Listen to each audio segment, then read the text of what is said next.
saying that I wanted to begin in a little bit different way.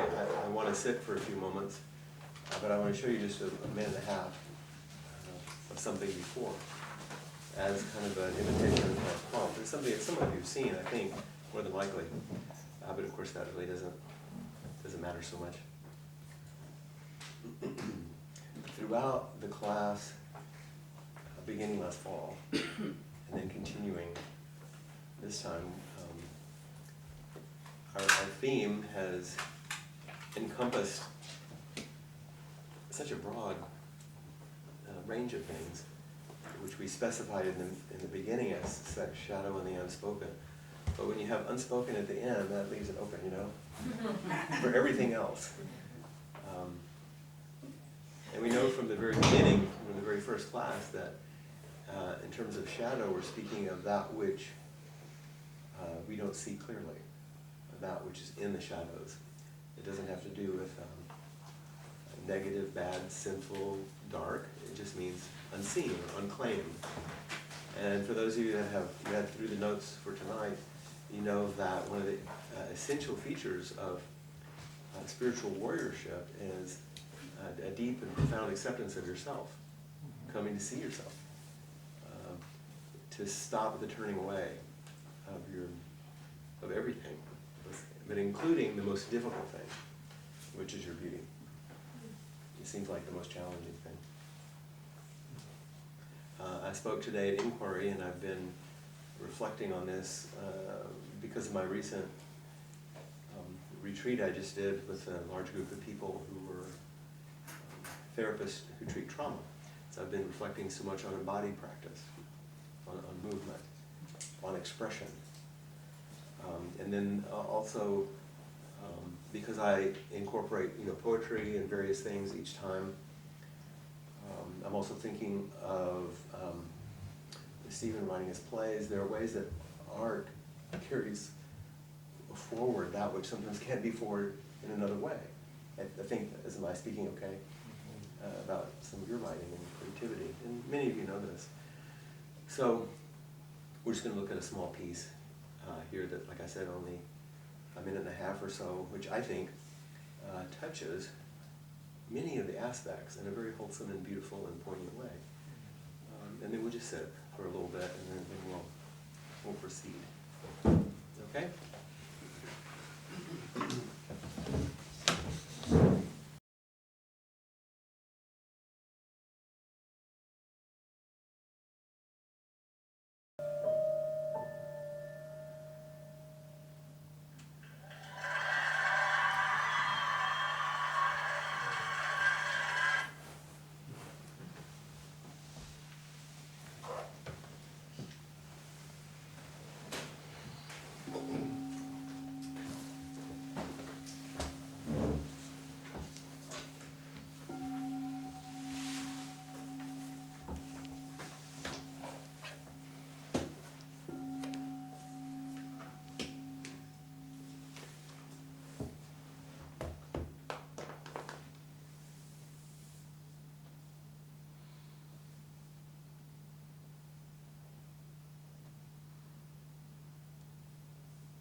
continue to sit just for a few more minutes.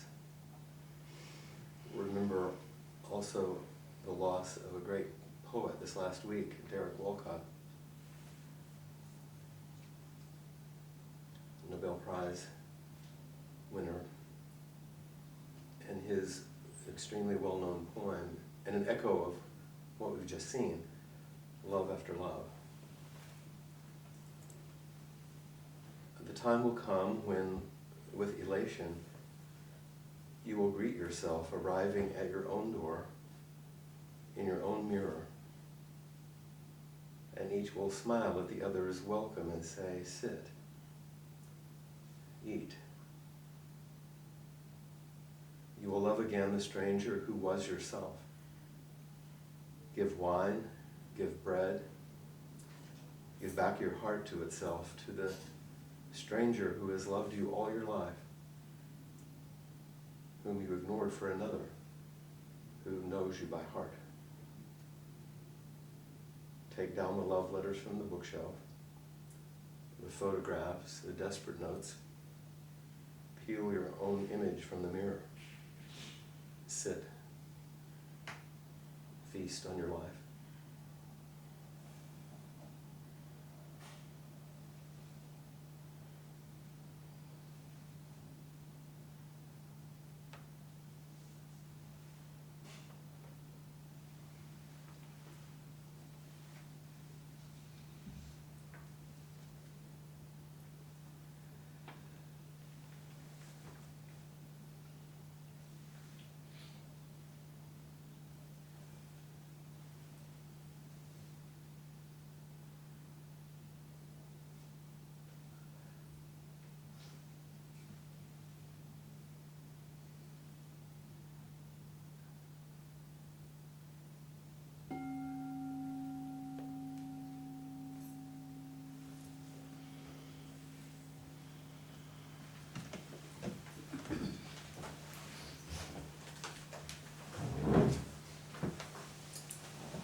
So the two questions that arise for me is, one is the sort of obvious one, what did you see? And the other mirrored question is, what did it evoke? Without going into elaborate, intellectual discussions, what is it? What did you see, or what did it evoke?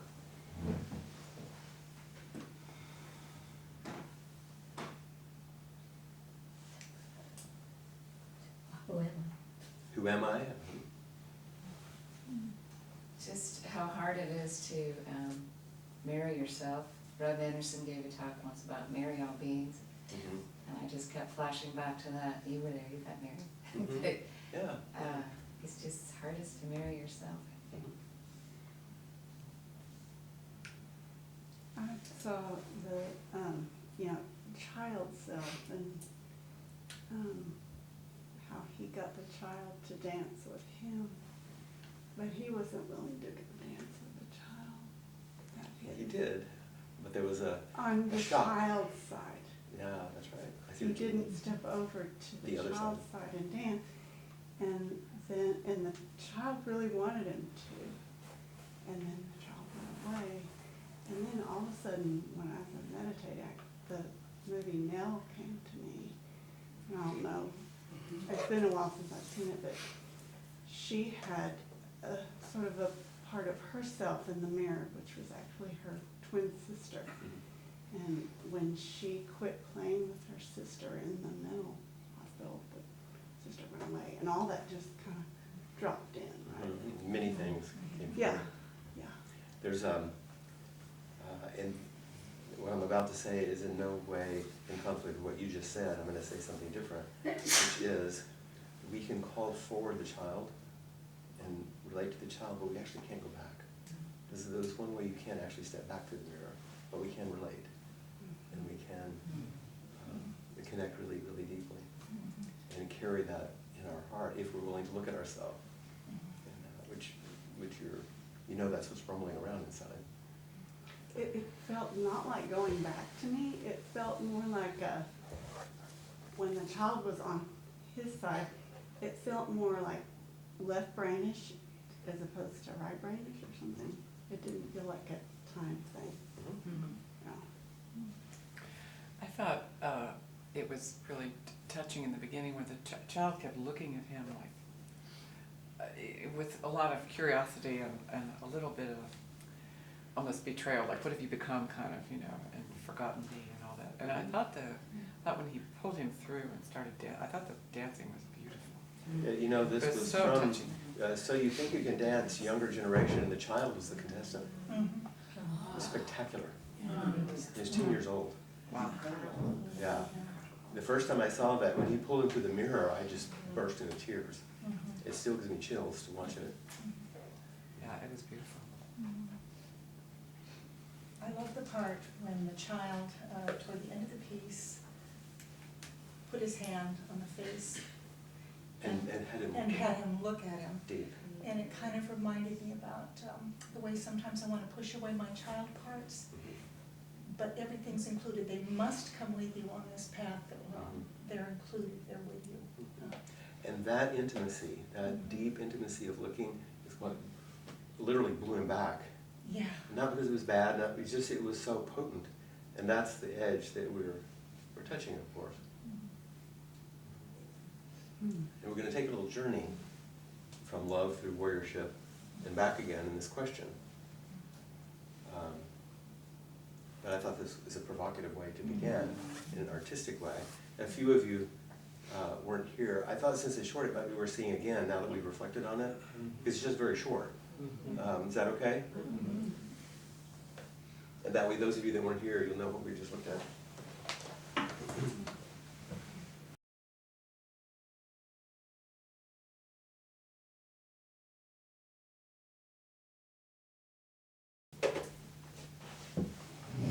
That's a pretty amazing kid. I looked up the fellow Travis Wall because there's a whole project that this small group of choreographers and dancers do that's pretty amazing. Because you can tell that's someone who's done some work. Oh, yeah. Oh, yeah. It's not, it's pretty explicit, It's pretty deep. you know, in its beauty. Yeah.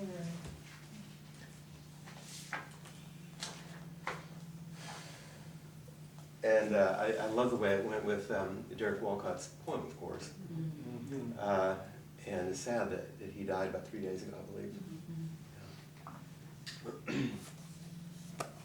So we emphasize compassion, kindness. We know love is at the core of so many spiritual practices, but there's also a fierceness that's required. And how do we square that energy? And I know many of you have probably read in the notes some of this, and so let's enter that a bit together.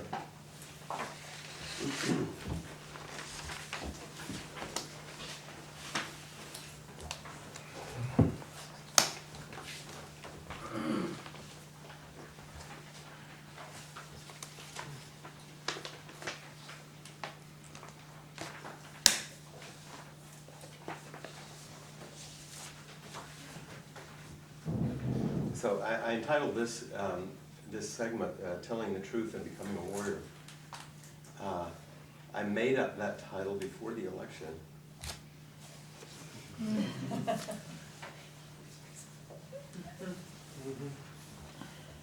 And here we are.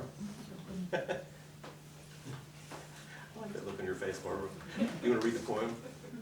Sure. Do you mind standing up since you're in the back there? It'll project, right? This is a wonderful by Jennifer Wellwood. Some of you may have read it, but here's a woman's voice. My friends, let's grow up.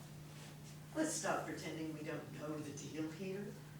Or if we truly haven't noticed, let's wake up and notice. Look, everything that can be lost will be lost. It's simple. How could we have missed it for so long?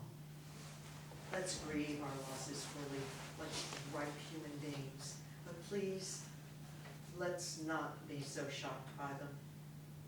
Let's not act so betrayed. as though life had broken her secret promise to us. Impermanence is life's only promise to us. And she keeps it with ruthless impeccability. To a child she seems cruel, but she is only wild. And her compassion is exquisitely precise, brilliantly penetrating, luminous with truth. She strips away the unreal to show us the real. This is the true light. Let's give ourselves to it. Let's stop making deals for a safe passage. There isn't one anyway. And the cost is too high. We are not children anymore. The true human adult gives everything for what cannot be lost. Let's dance the wild dance of no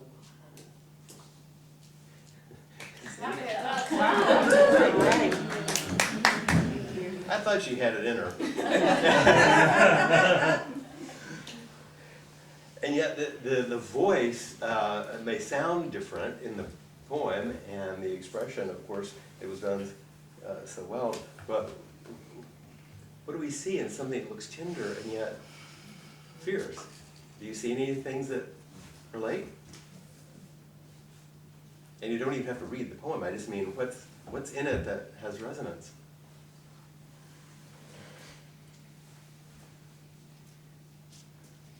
It actually sounded shaming to me when I read it in the email the first time. Yeah. That was my first take on the first line, was like this kind Let's of. grow up. Yeah.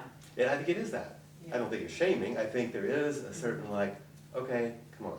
Mhm. Yeah, and if we have places of us that are tender with shame, which means all of us, then it could certainly evoke that, absolutely. It's like hitting the Zen student over the head with the shoe. And wake up. Yeah, wake up. And yet, when Barbara read it, there's also a sort of seductive invitation. You know, there is always this possibility that we could just grow up. Wouldn't that be dangerous and illicit and exciting? Yeah. And a kind of a growing up, my way of speaking, I don't know that what the poet was intending, but I hope she was, that the growing up doesn't mean just stay on one side of the mirror. It means including everything. Because the key, in fact, right in the middle of the poem, impermanence is life's only promise to us. Yeah. First, it's like, we don't want to look because of this. This is what she's up to. So can you look? It's basically about impermanence. That this is your life. Are you willing to live it? That's a questioning. What is this? What is this life? Is it something to fight? Is it something to push away? Is it some kind of cruel joke? It feels that way sometimes, doesn't it? Well, no, but this is a life. And I thought it was interesting that Trungpa, who was an amazing Tibetan teacher, who had a lot of shadow elements, of course, not going into all of this, but he was nevertheless brilliant. And Peg and I were just talking the other day about some of his works being so relevant and useful. And I excerpted this rather long piece for you because it was shockingly relevant. You know, he wrote this either in the late 70s or early 80s, I think. And I love when it started, the current state of world affairs is a source of concern for all of us. So this was, like I said, early 80s or even late 70s, the world being in absolute turmoil. But he says the Shambhala teachings, his word that he used, are founded on the premise that there is basic human wisdom that can help to solve the world's problems. The wisdom does not belong to any one culture or religion, nor does it come only from the West or the East. Rather, it is a tradition of human warriorship that has existed in many cultures at many times throughout history. But if someone read the next paragraph, the definition of the warriorship he's talking about. I'll read it. Okay? Warriorship here does not refer to making war on others. Aggression is the source of our problems, not the solution. That's a good sentence, isn't it? Here the word warrior is taken from the Tibetan Apollo, Uh-huh. which literally means one who is brave. Warriorship in this context is the tradition of human bravery, or the tradition of fearlessness. Which is, fearlessness is, used in the Zen tradition, kind of, in the old way of thinking about it, pretty much. The North American Indians had such a tradition, and it also existed in South American Indian societies. The Japanese ideal of a samurai also represented a warrior tradition of wisdom, and there have been principles of enlightened warriorship in Western Christian societies as well. King Arthur is a legendary example of warriorship in the Western tradition, and great rulers in the Bible, such as King David, are examples of warriors common to both the Jewish and Christian traditions. On our planet Earth, there have been many fine examples of warriorship. Just go ahead and read, if you don't mind, read that next one, because it binds to it so well. The key to warriorship and the first principle of Shambhala vision is not being afraid of who you are. Okay, you need to underline that sentence. I You did. did, I know, and the next one. Ultimately, that is the definition of bravery, not being afraid of yourself. There we are in the mirror, right? Mm-hmm. There we are, right there, not being afraid of yourself. Shambhala vision teaches that in the face of the world's great problems. Teaches that in the face of the world's great problems, we can be heroic and kind at the same time.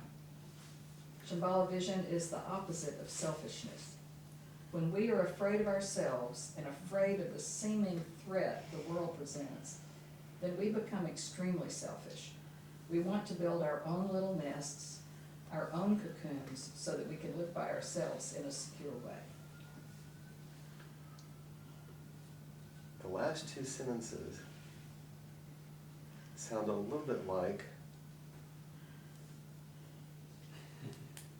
a political position. If you allow me.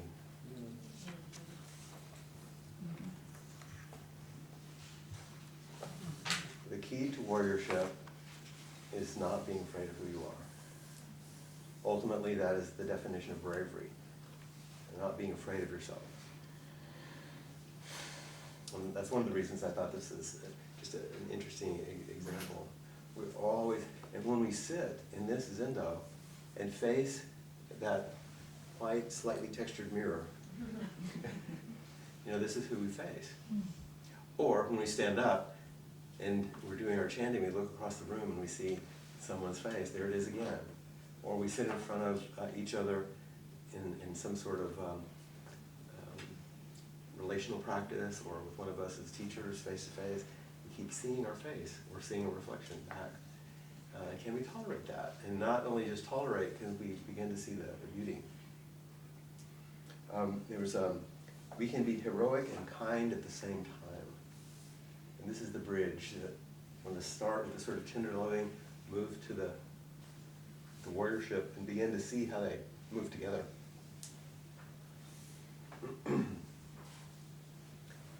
You want to continue? It's worth reflecting on. Yeah, next? Yes? But we can be much more brave than that.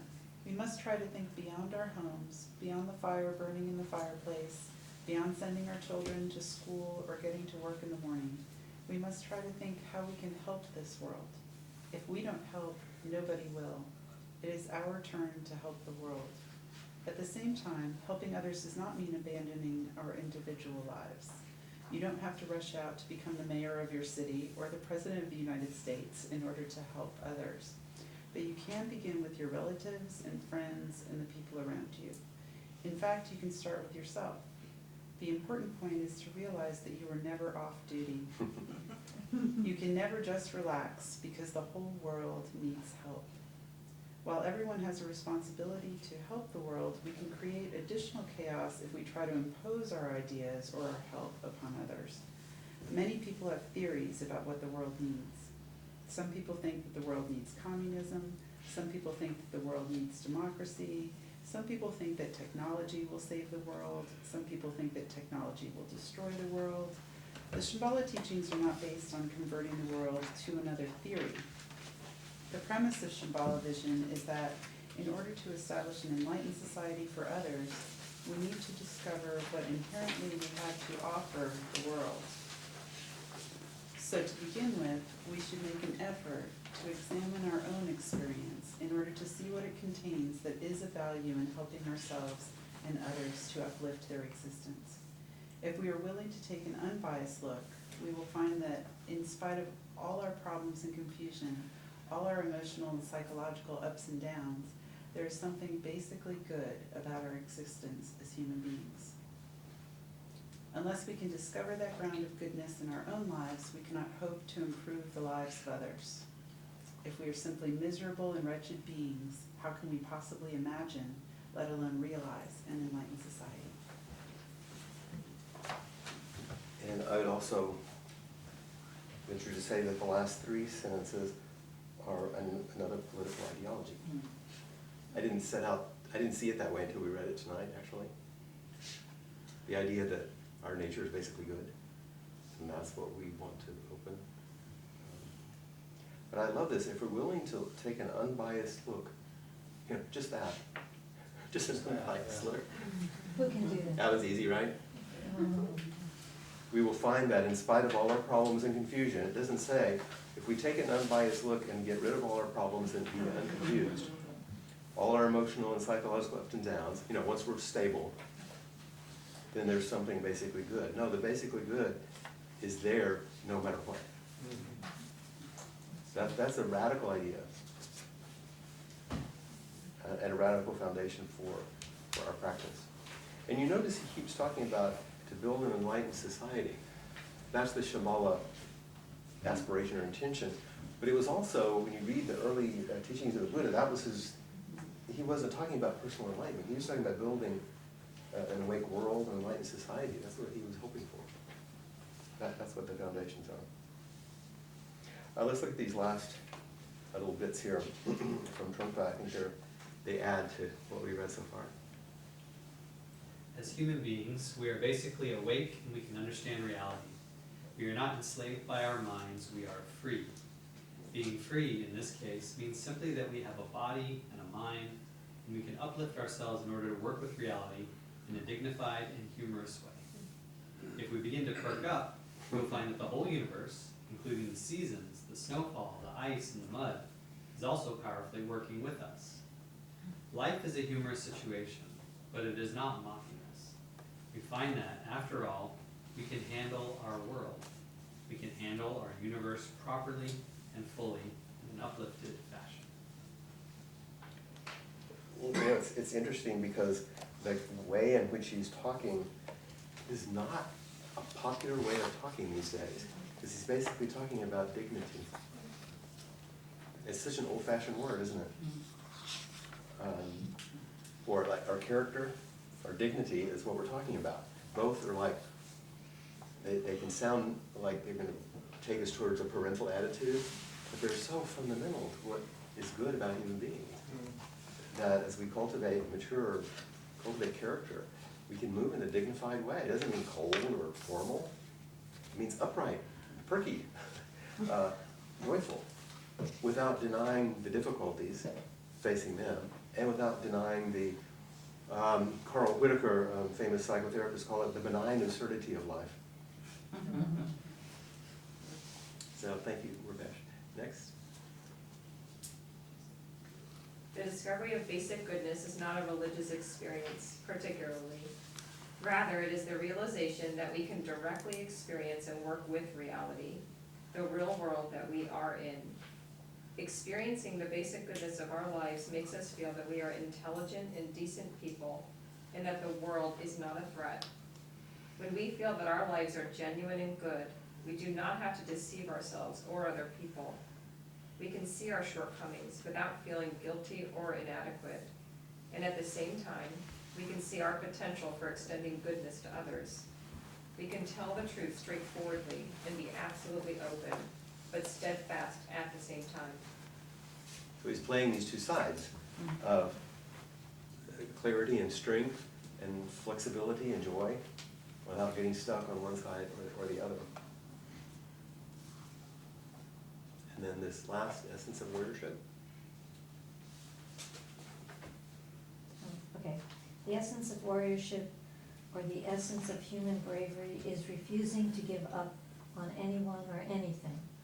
We can never say we are simply falling to pieces or that anyone else is, and we can never say that about the world either. Within our lifetime, there will be great problems in the world, but let us make sure that within our lifetime no disasters happen. We can prevent them, it is up to us. We can save the world from destruction to begin with. That is why Shambhala vision exists. It is a centuries-old idea. By serving the world, we can save it. But saving the world is not enough. We have to work to build an enlightened human society as well. Well, that's a grand vision. And yet, I think it's essential that we hold it. Whether we can accomplish it or not, it's very important to hold it, because it orients in a certain way. And that orientation is what's crucial. Whether or not we can perfect it, I don't think is the crucial thing. But that's our orientation in the world. To help each other. To save the actual physical world. And to care for each other in the process. It's an important direction to go. I also made sure that you had this sort of step-by-step process. If you look at the book that he wrote on the Shambhala, being a warrior, these are the steps, and these are the steps in the training that you could take at the Shambhala Center here. It's a great course, actually. And if you look at it, it's very similar in a structured kind of course-like way about what we do here, of course, because it's based on the Buddhist teachings. The first is the art of being human. To the practice of meditation, we glimpse unconditional goodness as the ground of our existence.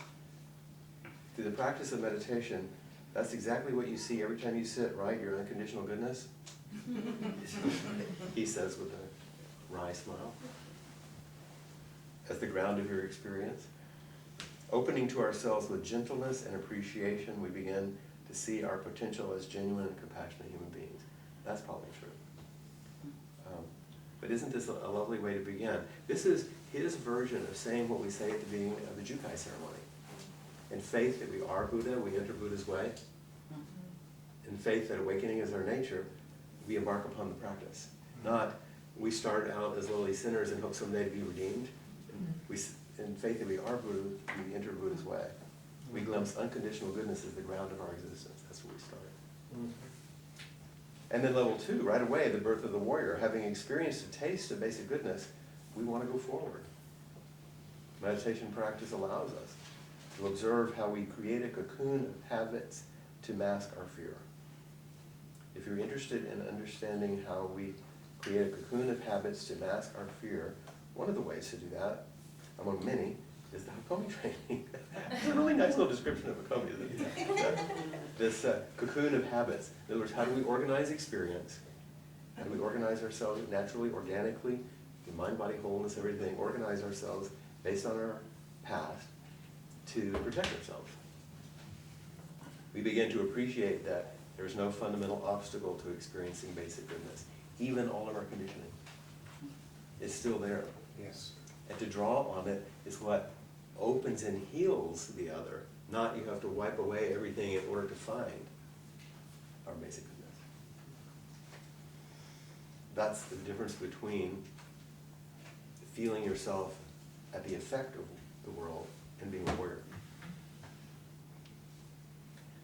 Next, a warrior in the world. Developing fearlessness by examining our habitual tendencies. Developing fearlessness by examining our habitual tendencies. Developing fearlessness by turning toward, that's our primal turning toward. We're willing to experience our life. We're willing to experience our life without relying on the cocoon. We begin to engage the world directly and extend the attitude of fearlessness to our activities. In other words, we can rest more in embodied immediacy. We can turn toward each other, knowing that sometimes we might get blown back. But it's okay, because we're basically good, and the other is basically good, and we can discover that. Sometimes all you have to do is go out and smoke a cigar, right? Yeah, it helps. Yeah, it helps, yeah. Number 4, the awakened heart. We trust in basic goodness and daring to experience the sharp edge of reality. Isn't that a great line?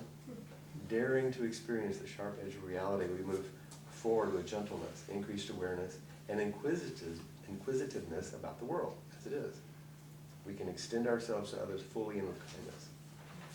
Having a good heart is a way to meet this edge, the difficulties that we experience, but also the edge inside.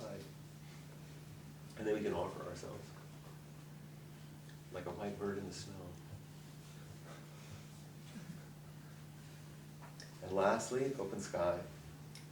Communicating with the world gently and fearlessly, our awareness is sharpened and we find the open, clear sky of mind, a delightful source of wisdom and uplifted energy. We trust our nature enough to let go into the present moment. Curiously, and in some ways of looking at our practice, number 5 is where in Zen we start. We start with Zazen, which is an open, sky-like nature of mind. It's also in the Dzogchen tradition, but that's a higher level in the Tibetan way it's done. That's where we start.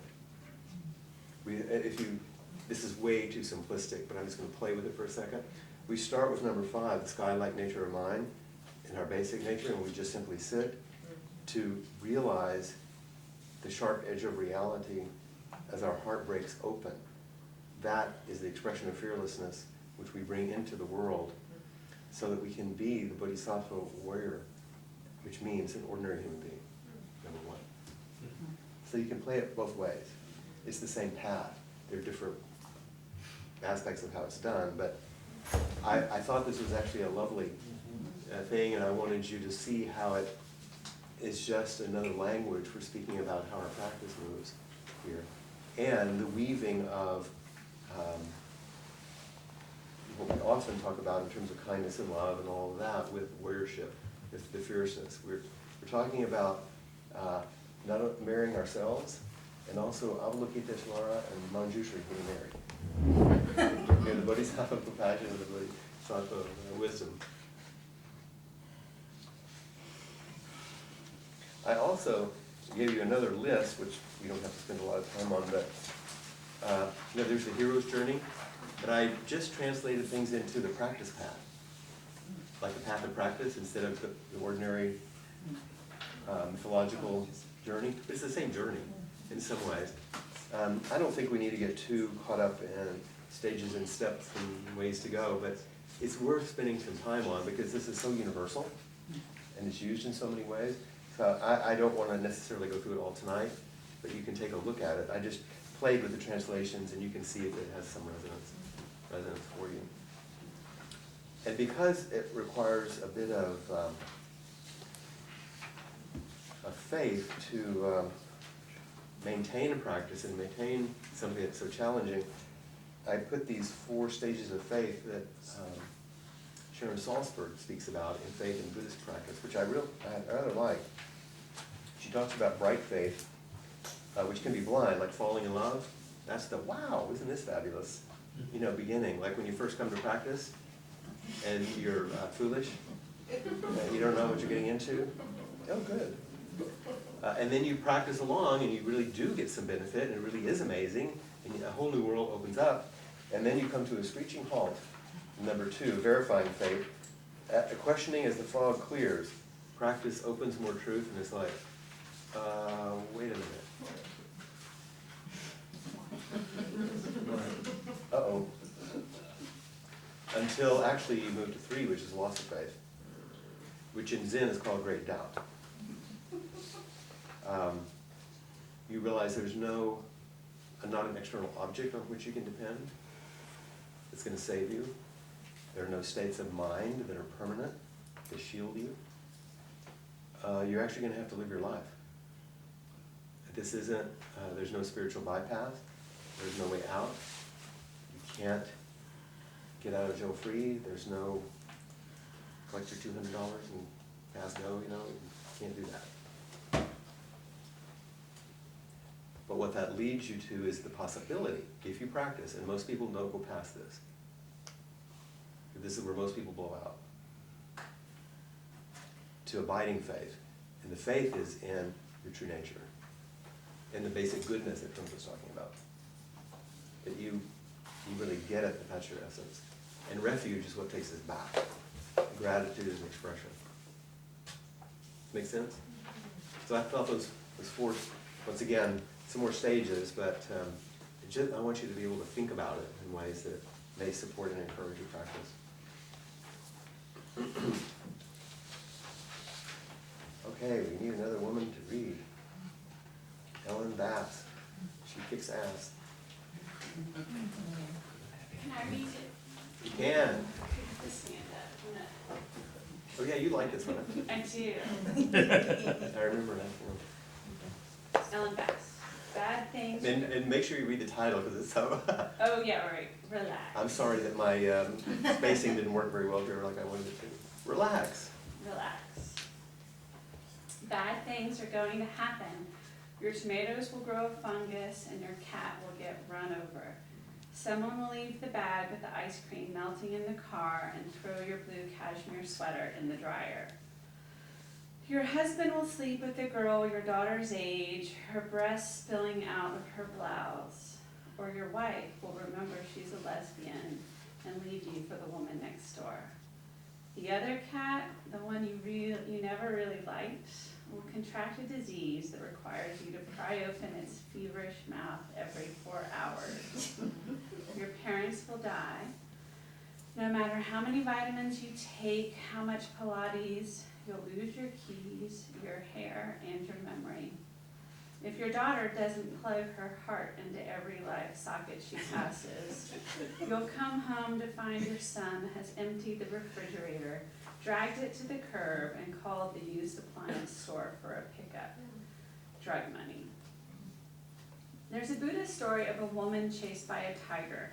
When she comes to a cliff, she sees a sturdy vine and climbs halfway down. But there's also a tiger below, and 2 mice, one white, one black, scurry out and begin to gnaw at the vine. At this point, she notices a wild strawberry growing from a crevice. She looks up, down at the mice. Then she eats the strawberry. So here's the view, the breeze, the pulse in your throat. Your wallet will be stolen. You'll get fat, slip on the bathroom tiles of a foreign hotel and crack your hip. You'll be lonely. Oh, taste how sweet and tart the red juice is, how the tiny seeds crunch between your teeth. Uplifting. But her voice really goes well with the bikini, doesn't it?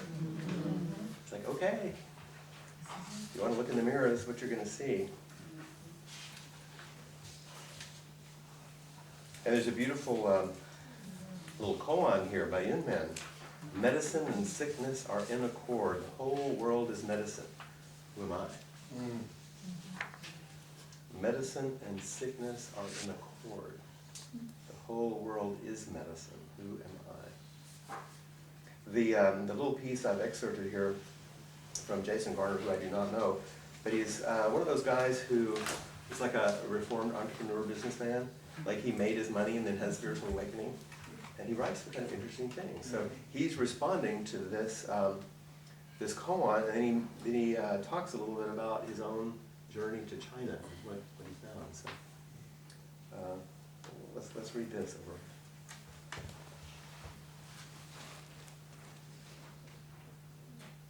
If you will.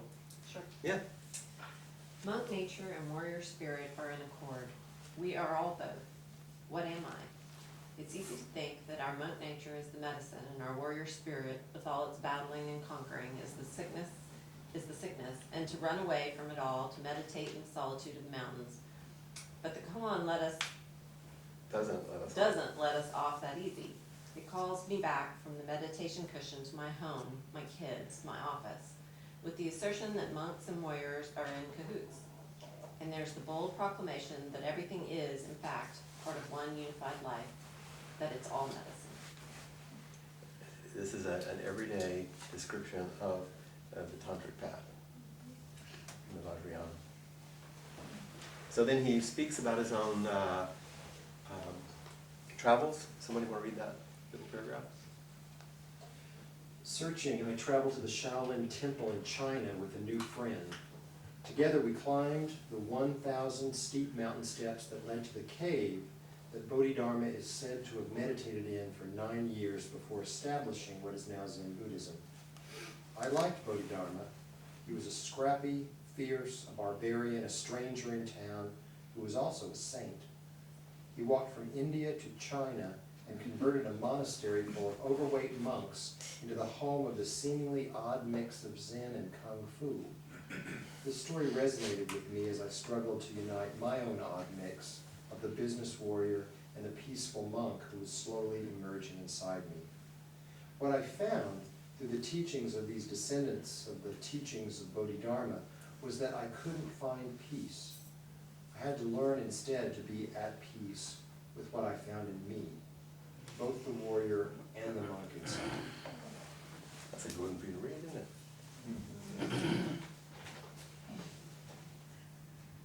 I couldn't find peace.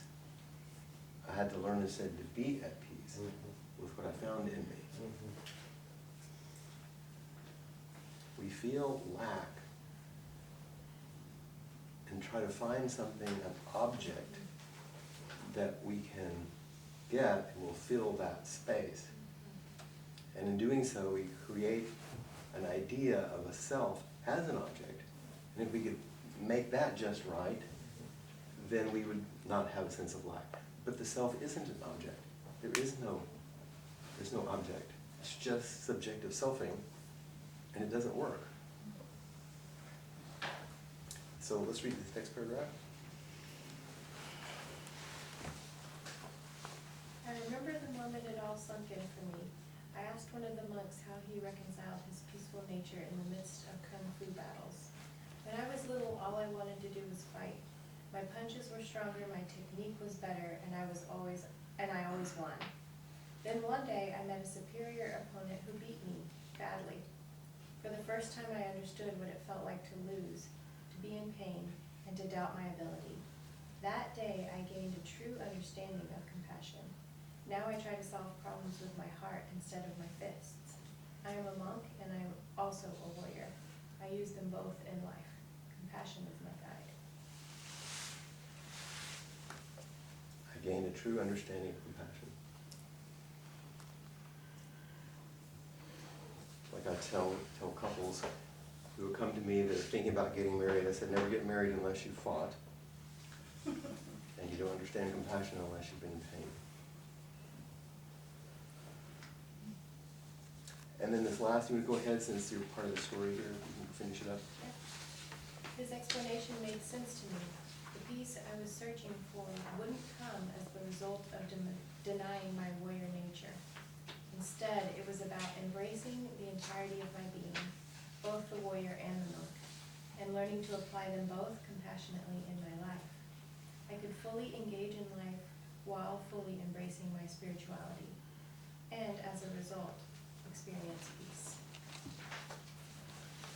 So we're going to take a break from this, and we're going to go back to watching TV. We're going to take a tape break. Yeah. We're going to see an entire TED Talk by Angel Kyoto Williams, who's a Soto priest, as we are. She's African American. Her most recent book is called Radical Dharma. And you will, I think, see how she's speaking about what we're talking about tonight. You want to make it a little cooler? It's just a little warm, don't you think? I think so. I can't take anything else. Can't take anything else off. Unless I want to embarrass Let's see if we can myself. open this door behind you a little more comfortable too. Is that okay? Yep.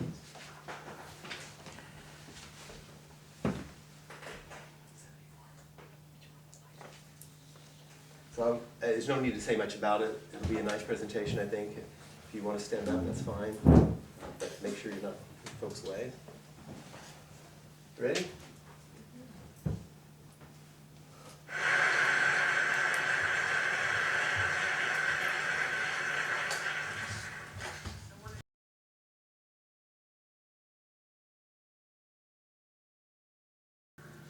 Thank you so much.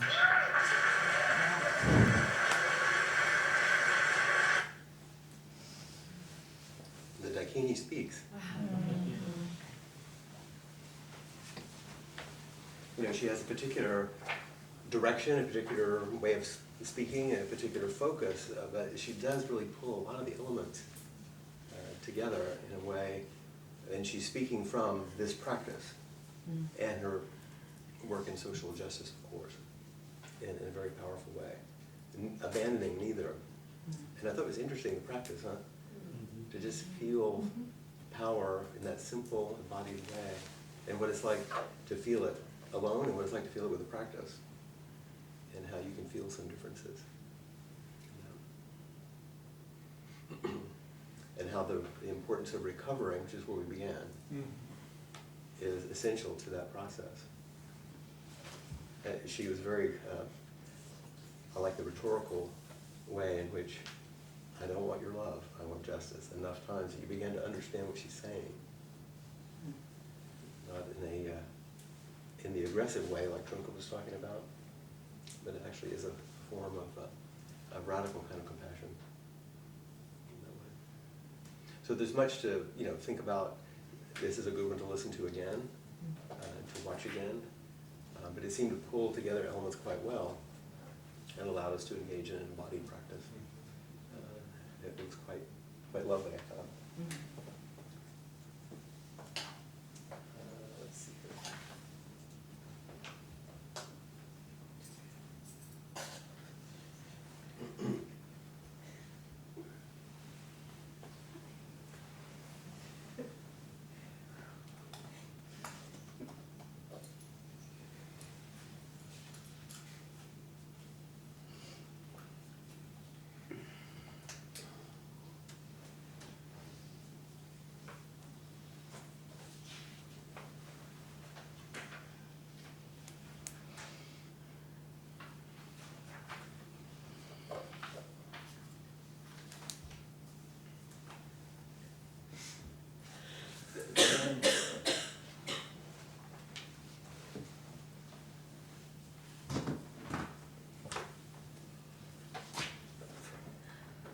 Lost it. Oh, I'll send it to you later.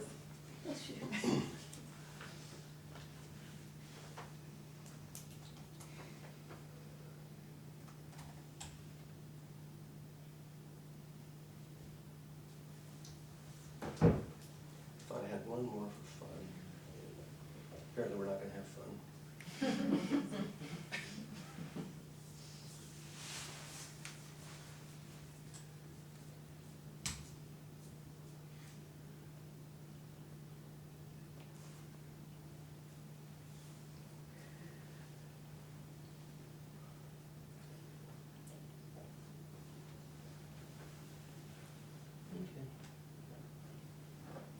I say that when I can find it, and I can't find it again.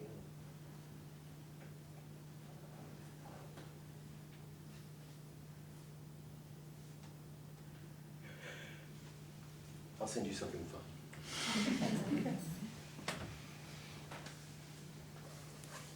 We're at the end of our time, pretty much. Any last minute comments or questions or anything? It's just something that, I looked it up, and there's so many versions, but when I was a child, I spoke like a child, thought like a child, reasoned like a child. When I became a man, I gave up my childish ways. Corinthians. Exactly. Yeah, he was a good Baptist boy. Speaking about love and maturity. 13 colon. That's right. Exactly.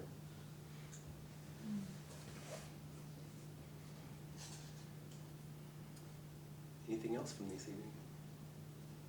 Yes? I really liked just thinking about the dance at the very beginning, how much the second time after I read it, after we heard the poem by the Derek Walcott, the second time we watched the video, they seemed, the man and the boy, to be in love with each other to me. Like it felt like a love dance. And it didn't to me the first time. It was just a small little shift. like before it seemed a little more fraught, and the second time it just felt like a really gorgeous love dance. Yeah, and what's interesting is, of course, it was the same piece. So who changed?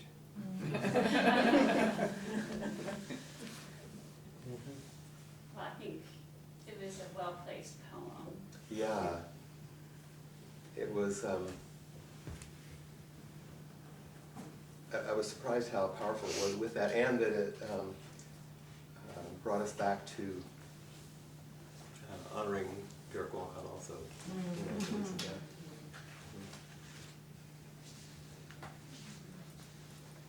I just wonder if anyone doesn't feel fear walking down downtown streets.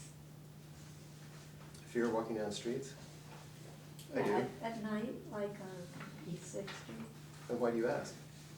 Because I think it's not just a woman feels fear of being raped and being beaten, but men feel fear of being mugged, wouldn't you say?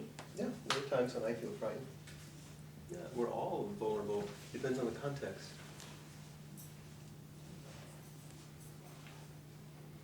Thanks for your participation. We'll have one more class next month. And we'll continue to weave these teachings in our lives together in ways that are hopefully fresh and interesting to you, and deepen your own reflective capacities, and so you continue to practice. Good night. Thank you.